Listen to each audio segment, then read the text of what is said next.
종말의 때를 알려고 하기보다 종말의 삶을 살아내는 것이 더욱 중요하다. 오늘 설교 제목입니다. 좀 길죠? 한 번 더. 종말의 때를 알려 하기보다 종말의 삶을 살아내는 것이 더욱 중요하다입니다. 마태복음의 종말장, 일명 마태복음의 계시록 24장입니다. 마태복음 24장. 오늘 말씀과 평행한 본문입니다. 그래서 우리가 요한계시록의 어떤 예언의 성격을 가지고 있는 신약 성경의 다른 본문들을 언급하려고 할 때 마태복음 24장을 주로 인용하게 됩니다. 가장 긴 분량을 갖고 있기 때문에. 더불어서 우리가 오늘 읽게 되었던 마가복음의 종말장, 마가복음의 계시록, 이것은 13장입니다. 우리가 지금 읽었던 13장. 13장에서도 보면 예수님께서 전반부, 우리가 어제 읽었었죠. 전반부에는 마지막 때에 다가올 재난의 징조들이 무엇인가. 근데 우리가 어제는 이제 교회론에 대한 말씀을 살펴봤었죠. 교회론에 대한 말씀을 봤기 때문에 좀 더 다루지 않았던 그런 내용들이죠. 그리고 오늘 본문의 14절부터 이 37절까지 이 본문 중에서도 환란의 때의 징조에 대해서 이야기를 하고 있습니다. 그러니까 어제 본문의 3절부터 13절까지는 이러한 일이 일어나면 마지막 때인 줄로 알라.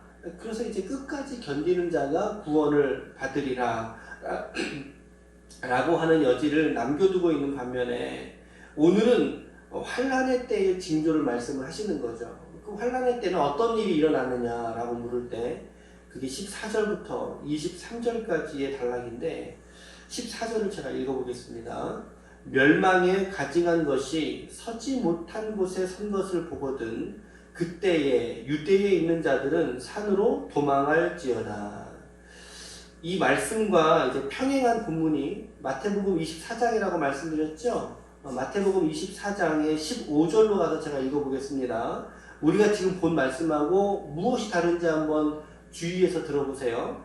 그러므로 너희가 선지자 다니엘이 말한 바 멸망에 가증한 것이 거룩한 곳에 선 것을 보거든 그때에 유대에 있는 자들은 산으로 도망할지어다. 이렇게 기록되어져 있어요. 그러니까 오늘 본문하고 차이점은 뭐죠? 예수님이 다니엘의 말한 바라고 하는 내용이 추가적으로 언급되어져 있다는 거죠. 그러니까 지금 예수님이 오늘 말씀에 하신 이 가증한 것이 서지 못할 곳에 섰다라는 표현을 누가 썼다는 거예요? 네, 구약시대에 이미 다니엘서에 기록이 되어져 있다는 거죠.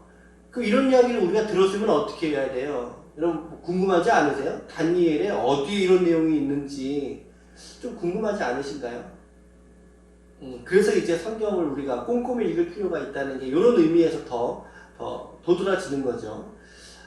다니엘서 안에 이런 가증한 것이 서지 못할 것에 섰다라고 하는 표현들이 몇 군데 나오는데 그 중에 한 군데만 제가 좀 읽어보겠습니다. 다니엘서 11장 31절입니다.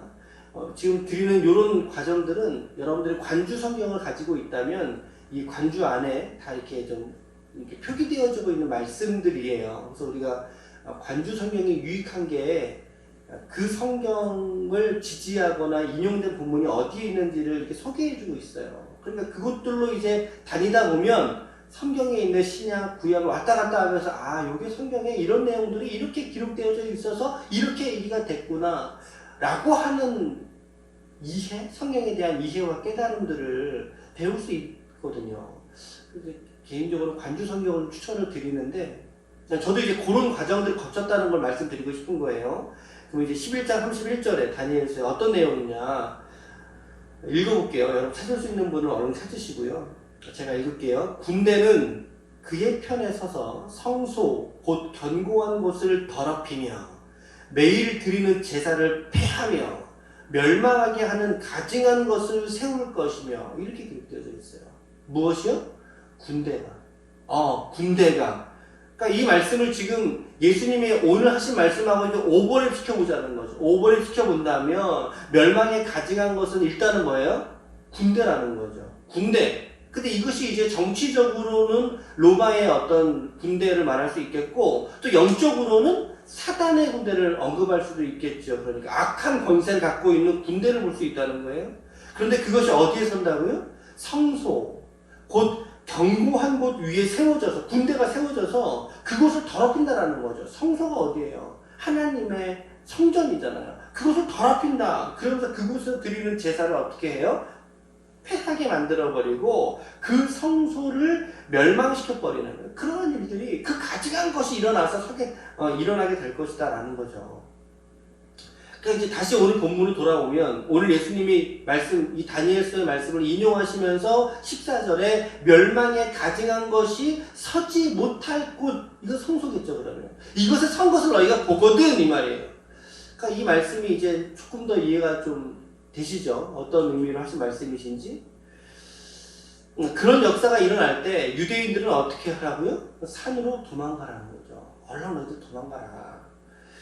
그러면 이제 이 일들이 이스라엘의 역사 속에서 어떻게 이루어졌는가라고 우리가 이제 질문을 할 때, 그 악한 군대를 제가 바로 좀 전에 두 가지의 의미로 말씀드렸잖아요. 첫째는 정치적인 군대, 그러니까 이스라엘에 대항하는 군대라면 뭐겠어요? 이스라엘을 압제하는 로마 군대를 말하겠죠. 또 한 가지는 뭐죠? 영적으로 사단의 권세를 갖고 있는 군대. 우리 계시록에서 계속 보아왔던 그 악한 군대들이 있잖아요. 그러니까 이 본문에 대한 내용들 해설을 보면, 매일 성경 우리가 갖고 있는 책, 매일 성경 진도를 따라가니까 그 본문의 맨 밑에 줄 하단에 해설을 달아주고 있어요. 제가 읽어드릴게요. 14절, 멸망에 가증한 것이 서지 못할 곳에 선 것은 주후 70년에 티투스 장군에 의해서 성소를 더럽힌 사건으로 볼 수도 있고, 성전이 파괴되기 직전인 주 67년, 68년에 몇몇 열심당원이 성전에서 소란을 일으킨 사건으로 볼 수도 있다. 이렇게 해설을 달아줬거든요. 그러니까 우리는 독자로서 이 사건을 읽을 때, 이 사건이 무엇인가라고는 특정하기는 어렵다. 특정할 수는 없지만, 그러나 이러한 성전에서의 이러한 성전이 더럽혀진 역사가 이스라엘 가운데 있었다라고 하는 것을 우리는 이해할 수 있게 되는 거죠. 이러한 일들이 이루어지는 것을 보게 되자 성전이 더러워졌어. 악한 것들이 일어나서, 가증한 것들이 일어나서 서지 못할 곳에 섰어. 그것을 우리가 봤어요. 그러니까 사람들은 어떻게 되겠어요? 이제 그 시대 속의 사람들은 그 일들을 보면서 예수께서 정말 이제 다시 오시겠구나 라고 하는 예수 재림에 대한 간절한 소망들이 그들에게 더 넘치게 된 거죠. 종말론적인 사고들이 그들에게 팽배해지게 된 거예요. 그러면서 신앙인들의 핍박이 다가오게 되자 어떻게 되죠? 그 사람들이 지하로 그들이 숨어들지 않습니까? 지하교회로 숨어들게 되고, 이런 배경 속에 이제 반모섬에서 사도 요한을 통해 예수님께서, 하나님께서 계시록을 기록하게 하신 거죠. 이런 배경을 이렇게 이해하게 되면 계시록은 결코 두렵거나 무서운 책이 아니라 하나님께서 오늘 당신의 오심을 사모하는 자들에게 주시는, 당신의 성도들을 위로하시고 소망을 주시기 위해서 계시록이 기록되었다라고 하는 것을 저는 깨닫게 됩니다. 우리가 이런 맥락의 이야기들 작년 11월, 12월이었죠. 그때 요한계시록을 전체를 우리가 쭉 다루면서 정말 크게 우리가 은혜를 받지 않았습니까? 그림도 살펴보면서 우리가 그런 것들을 깨닫게 됩니다. 다시 본문으로 돌아와서 환란의 때에 이제 징조들을 여러 가지 말씀하고 있는데, 주님이 정말 드라마틱하게 지금 말씀해주고 계시죠. 지붕 위에 있는 사람 어떻게 해요? 내려가지 말래요. 지붕 위에 있는 사람 내려가지 말고, 밭에 있는 사람은 겉옷가지로 뒤로 돌이키지 말래요. 그리고 그날에는 오히려 아이벤 자들과 젖먹이들에게 화가 있을 거래요. 왜요? 도망가지 못하니까. 산으로 도망가지 못하니까. 그리고 그날에는 그리스도가 여기 있다, 그리고 저기 있다 하리니 그것들을 믿지 말아라. 23절 보세요. 23절 같이 읽어볼게요. 시작. 거짓 그리스도들과 거짓 선지자들이 일어나서 이적과 기사를 행하여 할 수만 있으면 택하신 자들을 미혹하려 하리라. 여러분 23절 잘 보세요. 잘 관찰해 보세요. 거짓 그리스도, 그리고 거짓 선지자, 사이비, 그리고 이단들이거든요. 근데 그 안에도 어떤 역사가 일어날 수 있다고요? 그렇죠. 이적과 기사가 그들 안에도 일어날 수 있다라고 주님이 말씀하신, 성경이 그렇게 말하잖아요. 이게 대표적으로 뭐겠어요? 병 나는 사건들 아닙니까? 병 낫는 일들? 여러분, 거짓된 자들에게도 여러분 충분히 병이 날 수 있다고 성경이 경고하고 있다는 거죠. 왜? 믿는 자들의 마음을 미혹시키기 위해서. 미혹시키기 위해서. 그러나 택함을 받은 성도들은 그러한 일들로 인해서 미혹받지 말라는 거예요. 우리가 한간에 우리 교회 역사 속에 여러분 할렐루야 기도원 이런 거 좀 들어보셨어요? 김계화 원장 이렇게 축사 사역 한다고 그래서 이렇게 안찰한다고 그래서 막 때리고 막 가슴에서 막 쥐어짜가지고 막 피물 빼고 막 이러면서 집단 이렇게 병에도 걸리고 말이죠. 참 그런 역사들이 우리 교회, 한국교회 안에 많이 있었다는 사실을 보면 우리 교회가 더 건강한 교회상을 추구해야 되겠다라고 하는 생각을 더 갖게 되는 것 같아요. 그런데 그러한 일들로 우리 택한 성도들이 미혹받지 마시라는 거죠. 그러한 환란이 지나가면서 예수께서 재림하시는 모습을 이제 그려주고 있죠. 그게 24절에서 27절인데 어떻게 돼요? 해가 어두워지고 달이 빛을 못 내죠. 별이 떨어지고 하늘의 권능들이 흔들리리라. 이거 전부 다 하나님이 창조하시면서 창조의 모든 기능을 부여하셨던 것들 아닙니까? 해와 달과 별들. 근데 해와 달과 별들이 그 기능을 어떻게 돼요? 잃어버리게 된다는 거죠. 그리고 하늘은, 태양은 그 빛이 황무해지는. 여러분, 이 사건이 구약의 요엘서 2장 10절과 11절에 나오는 여호와의 날에 대한 위엄을 이렇게 말하고 있거든요. 제가 읽어볼게요. 그 땅에서 땅이 진동하며 하늘이 떨며 해와 달이 캄캄하며 별들이 빛을 거두는도다. 여호와께서 그의 군대 앞에서 소리를 지르시고 그의 진영은 심히 크고 그의 명령은 행하는 자는 강하니 여호와의 날이 크고 심히 두렵도다. 당할 자가 누구이랴. 바로 이러한 묘사 중에 주님께서 구름을 타고 큰 권능과 영광으로 이 땅 가운데 다시 오실 줄로 믿습니다. 성경은 그렇게 말하고 있어요. 그러니까 우리가 이 성경의 말씀을 곧이곧대로 믿어야 될 그러한 우리의 신앙의 모습을 우리가 알아야 된다는 거죠. 네. 여러분, 주님은 구름 타고 오십니다. 주님이 구름 타고 올라가실 때 옆에 있던 천사가 뭐라 그랬죠? 너희가 어찌하여 보느냐? 주님이 인자가 들려진 대로 너희가 본 대로 그대로 다시 오리라. 주님은 구름 타고 다시 오십니다. 이것들 또 다른 의미들로 막 해석하려고 하지 말고요. 일단은 텍스트 그 자체에 있는 의미로 우리가 이해하고 받아들이면 좋겠어요. 그게 건강한 신앙의 모습이라고 저는 생각해요. 네, 그러면서 주님이 마지막 때를 준비하는 제자들에게 너희들이 어떻게 살아야 되는가에 대해서 말씀하시는데 세 가지로 말씀하시죠. 첫째는 무화과 나무에서 배우라는 거예요. 무화과 나무에서. 무화과가 잎사귀를 내면 이제 여름이 온다는 것을 알 수 있듯이 인자의 오심도 이러한 징조가 보일 때면 반드시 오실 것이다 라고 하는 얘기죠. 두 번째는 종말의 때는 아무도 알 수 없다. 아무도 알 수 없다. 심지어 33절 보세요. 33절.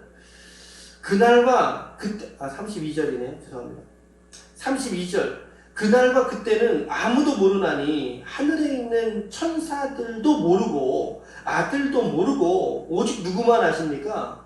아버지만 아신다라고 되어져 있어요. 아버지만.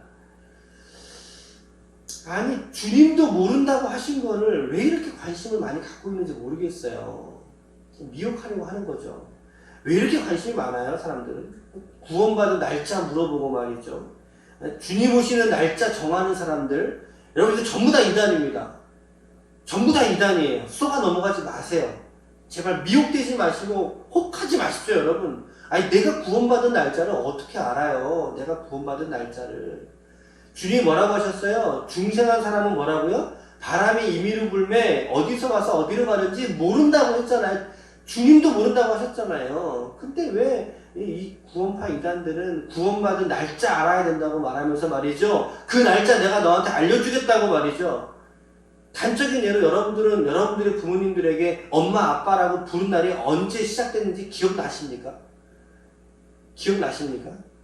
아니죠. 마찬가지라는 거예요. 여러분, 이 이단들입니다. 이단들. 주님 오실 날을 어떻게 알아요? 예수님도 모른다는 거. 자기들에게만 말씀하셨다고요? 새빨간 거짓말이에요. 세상에 그런 게 어디 있어요? 현혹되지 마십시오. 성경에서 그렇게 말하지 않는 거에 현혹되지 마시라는 거죠. 우리의 영혼을 파는 짓입니다. 영혼을 파는 일이에요. 결코 현혹되지 마십시오. 세 번째는 또 어떤 거 비유하셨어요? 네, 문지기를 비유하셨죠? 문지기는 이제 깨어있어야 되잖아요. 청지기. 깨어있어야 되는데 너희들도 그와 같이 깨어있는 자들이 되어서 잠자다가 주인이 와서 너희를 자는 모습을 보지 않게 해라.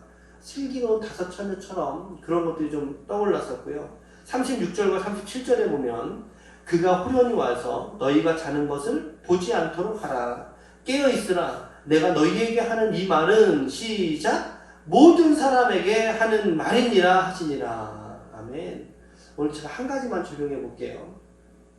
제목에서 말씀드렸듯이 종말의 시간, 그 때를 알려고 하지 말고 종말의 삶을 오늘의 일상에서 살아내야 한다는 거죠. 오늘의 일상에서 가장 중요한 것은 종말의 때를 아는 게 결코 아니라는 거죠.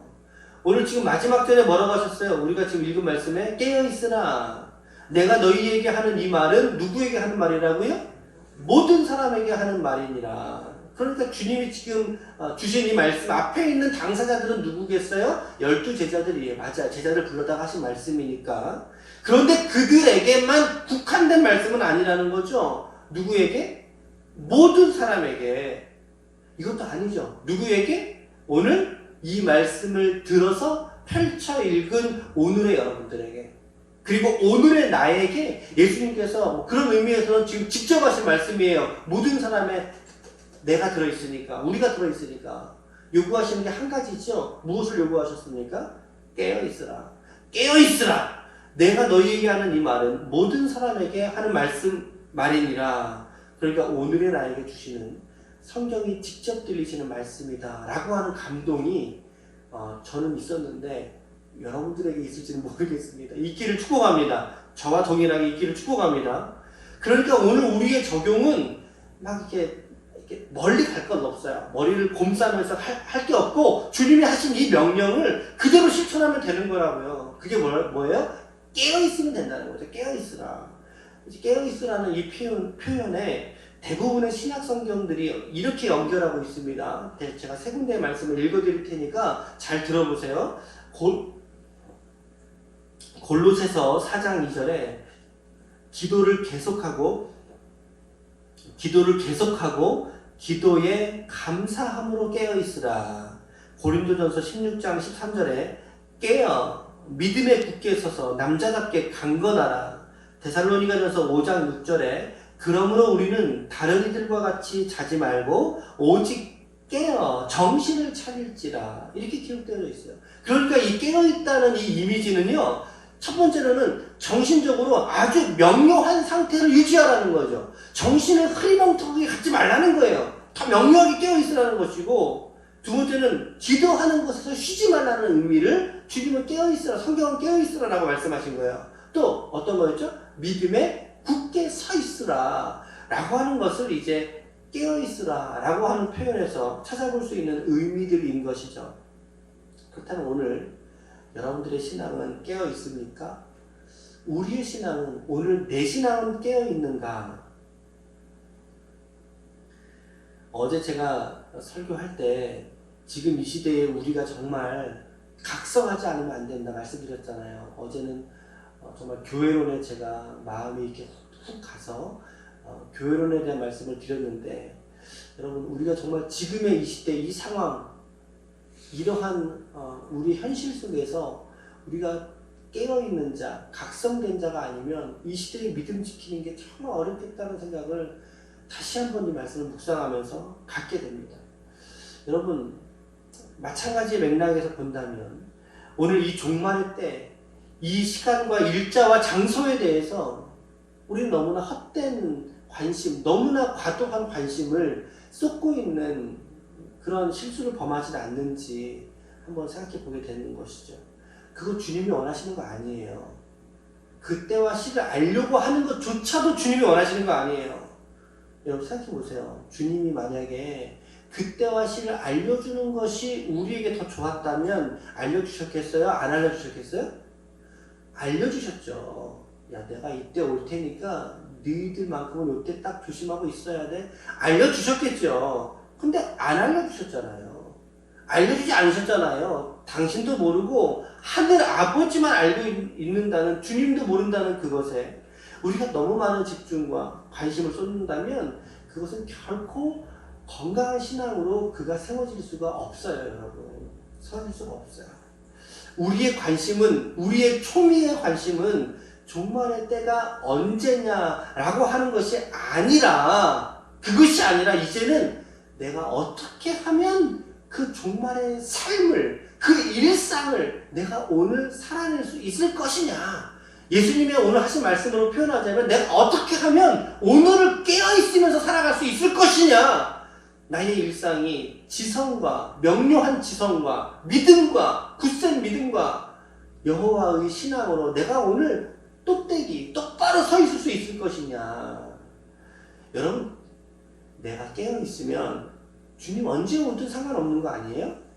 맞죠? 맞죠? 내가 깨어만 있으면 주님이 언제 오시든 상관이 없는 거예요. 그런데 깨어있지 못한 자들이 언제 주님 오실까에 대한 두려움을 갖는 거죠. 여러분, 내가 깨어있는 신앙이라면 주님이 오늘 오셔도 상관이 없는 줄 믿습니다. 어쩌면 그런 신약시대의 성도들은 마라나타, 주 예수여 어서 오시옵소서. 계시록의 결론, 성경의 결론이 그거 아닙니까? 그들이 그토록 깨어있었고 깨어있는 자의 신앙은요 마라나타의 신앙이에요. 주님 속히 오시옵소서, 그 말이죠. 그러게 오늘 우리는 이 본문 안에서 우리의 관심은 종말의 때가 아닌 깨어있는 일상을 살아감으로 말미암아 그 하나님의 영광을 우리의 삶에서 비춰내는 그 일들에 우리가 더 집중할 수 있도록, 우리의 온 마음을 그 하나님의 영광이 나타나는 일들에 우리의 생애가 들여질 수 있도록, 이것이 훨씬 더 중요한 가치라는 것을 오늘 성경은 우리들에게 말씀해주고 있는 것 같습니다. 오늘 우리 모든 신자들이 주님 오실 이 날들을 기대하고 소망하되, 그러나 오늘이라고 하는 삶을 거룩한 삶으로 구별하여 하나님 앞에 드릴 수 있는 그런 하나님의 거룩한 교회들 우리 모두가 되시기를 예수 그리스도의 이름으로 간절히 축원합니다.